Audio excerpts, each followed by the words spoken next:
It's late morning on Father's Day. Deputy Bill Dunn, a father himself, has just discovered a 3-year-old girl left inside a car, which by this time was sweltering.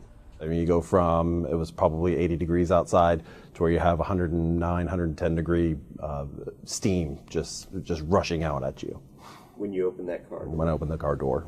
Sadly, I didn't think that she was alive when I got to her. I felt for a pulse. I didn't feel a pulse. He rushed the child to his cruiser and turned on the air conditioning. Faint signs of life started to return. Once the cold air hit her, that's when I started noticing her eyes kind of fluttering.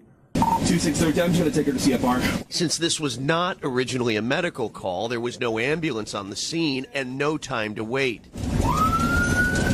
Dunn took off for the hospital with the little girl lying next to him, encouraging her back to consciousness. It's okay, baby. Talk to me. You're okay. I remember one thing distinctively was my hand on her chest and feeling her heart racing. It was beating real fast. But that was a good thing. Absolutely. She got a heartbeat. At the hospital trauma room, the medical team was ready and waiting.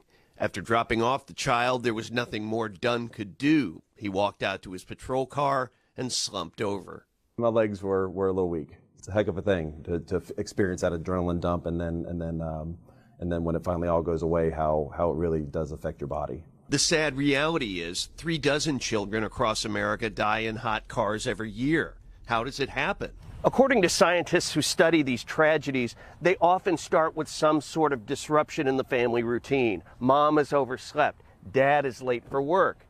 In their minds, they think that the child is safe at home or at daycare, but the reality is something far worse. I know many people who have seen these stories across the media that have played out and have made the determination to actually take their cell phone or their purse or their wallet and put it back there where the child's safety seat is. If you get into the habit of checking the car and looking at that, then it becomes routine. 3 days later, this little girl was out of the hospital, and Deputy Dunn had a chance to meet her.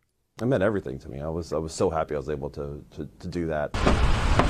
Now, weeks later, Dunn sees this episode as the worst of what he has to face on the job, becoming the best. Sometimes we're able to have a moment like this that makes it all worthwhile.